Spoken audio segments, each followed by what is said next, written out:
Broken, rebuild. Truth is revealed. Sisters that pray, sisters that stay. We used to be broken, now we're rebuilding. The truth is revealing. This is my healing. We used to be broken, now we're rebuilding. The truth is revealing. This is my healing. Truth. So there's this big A word trending these days. Now more than ever before, we've heard the A word. The A word is accountability. Accountability, taking accountability for our own actions. That's a big word. Now, I'm going to tell you that accountability is healing on the fast track. It's healing on speed dial. It is the fastest way to get to healing is accountability. Once you get past the you did it, he did it, it's their fault and everybody else's fault stage. Once you get past to the real reasons and where it came from and the deep rooted underlying issues that cause these events, once you get past all of that, you must land at the A word. You must land at accountability.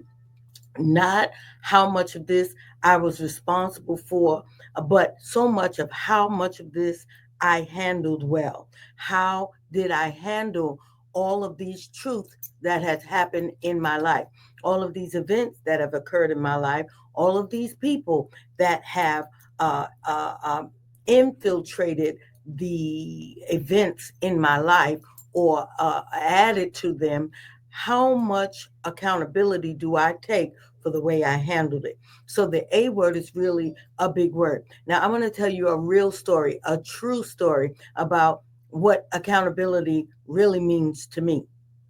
A sister and I were working together in ministry. We were key elements in that ministry. We worked to build the ministry together.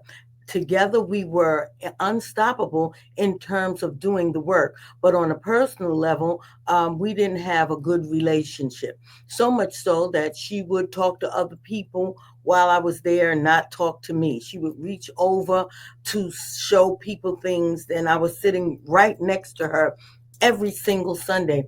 And I felt the way, and I didn't speak to her either. I just avoided her in personal circumstances. Something happened, and at some point it was like, it is what it is and this is what it is.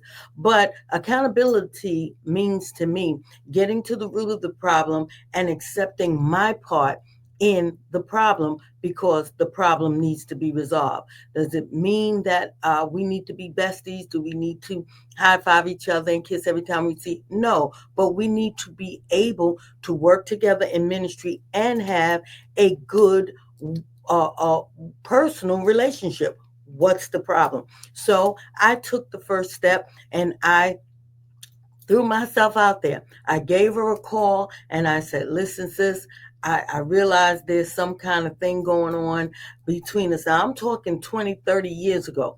And I said, I know there's something. So here I am.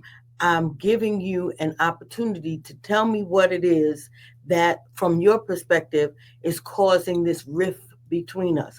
And of course, quite naturally, there was avoidance. Oh, there's nothing I want to talk to you about.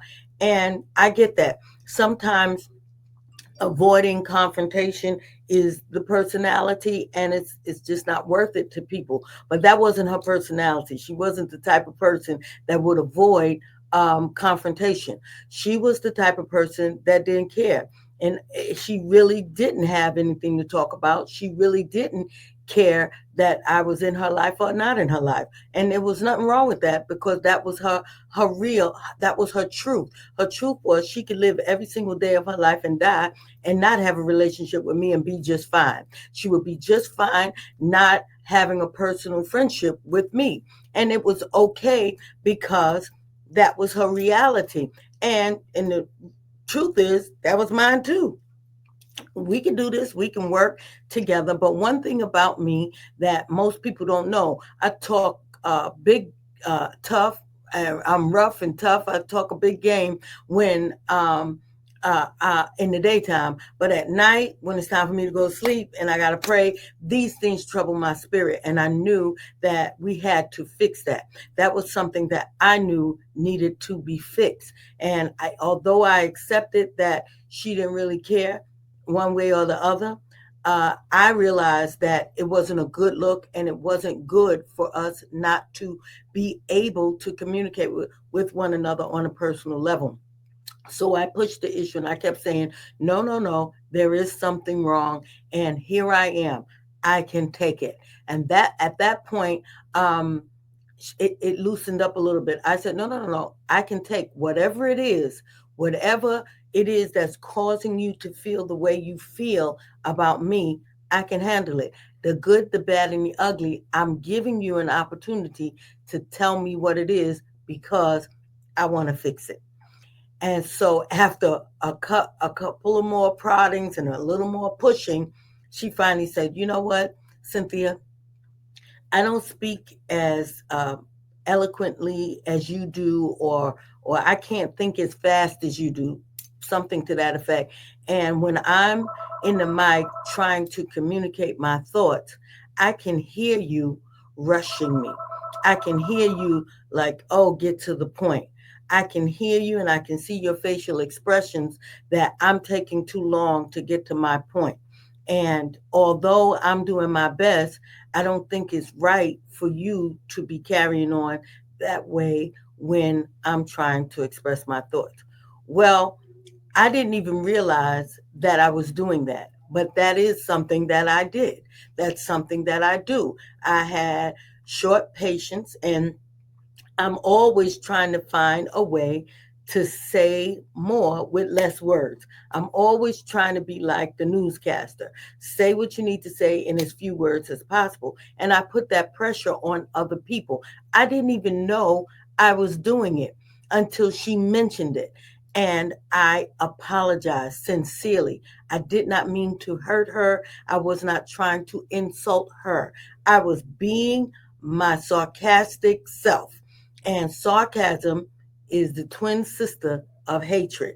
We need to get that together. And the first cousin of envy. We have to really deal with that. And I had to deal with that. That was my part of the problem. Now, I had some issues with her that we later discussed, but that wasn't the reason for the call. The reason for the call was not so I can tell her what was bothering me about her, but so that she could tell me and I can become accountable for whatever it was. And then I had to be able to brace myself and hear the truth. You see, because the truth is revealed in accountability. Once you become accountable, you accept the truth about yourself.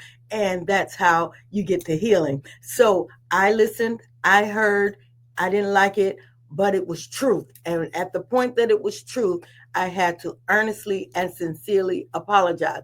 The end of the story is that this sister and I have become exceptionally great friends, and we still work well together in different ministries. We both do what we've always done with the excellence that we've always done it in, and we get along fine. So that situation was resolved.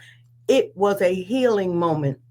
It was the A word. It was a moment of accountability. So accountability is the fast track to healing, and accountability. This is the healing truth. Broken, rebuild. Truth is revealed. Sisters that pray, sisters that stay.